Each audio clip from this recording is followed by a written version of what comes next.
Thanks so much, Kaylee. That's right. We have our next guest here with us. We have Joe Anthony of JA Associates JA and Associates Logistics. Joe, thanks so much for joining us this morning. Thank you for having me. So, Joe, this morning we're talking about the FMCSA and some of the regulations that might be coming around dealing with brokerages and how to define that. What are your initial takeaways from it?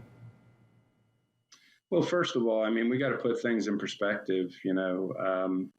Without the driver, we have nothing. So the driver is the one out there that is sacrificing everything. They're sacrificing time away from their home. They're dealing with four-wheelers out there. They're dealing with road construction, with inclement weather.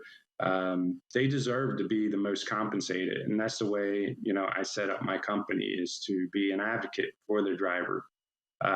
Now, if we could all work, in sync, it would be better for the industry, where we need brokers need us.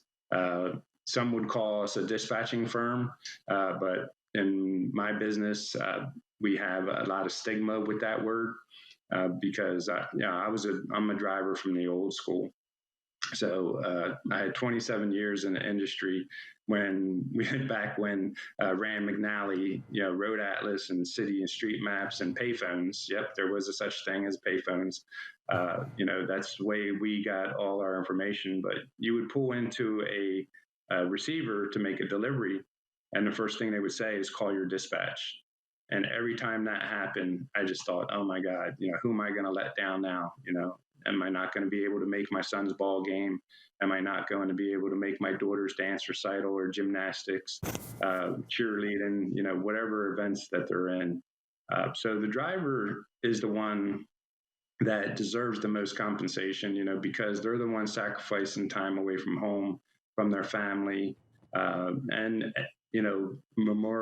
memorable events, such as I just mentioned. So if we could all work together, we need the brokers because they get the loads from the shippers. They post the loads either on their low boards, depending on their agency, or they post them on the low boards, which then they need us because we're the ones that bring them the driver to be able to run that load. So if we could all work together, it would be a great industry because, look around you, Anthony, like even in your studio, anything that you see around you was bought to you by a truck in one shape or form. Now some people will argue the fact that, you have some people that would say, oh, well, what about, the ships that bring in containers and everything? Yeah, that's true. We do rely on ships. We do rely on rail, but eventually it goes on a truck to get to the stores and to the consumers. And I just always say this to my students, as a CDL instructor, and I always say it to my managers, is that the only thing that trucks don't deliver is babies. So with that being said, the drivers deserve their just due. I believe, like, I'm former military, so every time I see a veteran, I thank them for their service. And I think that everyone, listening to this or sees this broadcast, every time you see a truck driver, you should thank them for their service, because without them, the world would cease to exist as we know it. So, Joe, good morning, by the way, and thanks for joining us again. Good morning. I want to kind of get your thoughts on kind of that intersection between the driver, the dispatcher, and the broker, because at the end of the day, those three are the three that are communicating together. And this rule with the FMCSA kind of seeks to provide some clarity on what the broker's role is, what the dispatcher's role is, and make those communication lines a little bit clearer, I feel like, so that way the business can be done a little bit clearer as well. We can avoid some of these double brokering schemes or some illegal dispatching, illegal brokering things that go on that ultimately at the end of the day end up harming the driver because they're caught in the crosshairs of miscommunication. What do you think is the one thing around communication that needs to change between the driver, the broker, and the dispatcher that would really help solve some of those problems? Well, the brokers, they're the ones that have the legal entity. They're the ones that have the MC, that have the insurance or the bond. So they're the ones that actually go out and seek the shippers. And without them, the driver wouldn't have any loads to run. So we do need the brokers. The brokers play a vital part. And like I said, if we would all play nice, so to speak, because there are instances where you have your good and bad in every industry. And we all know that. We have good truck drivers, we have bad truck drivers, we have good brokers, we have bad brokers, we have good dispatchers, we have bad dispatchers.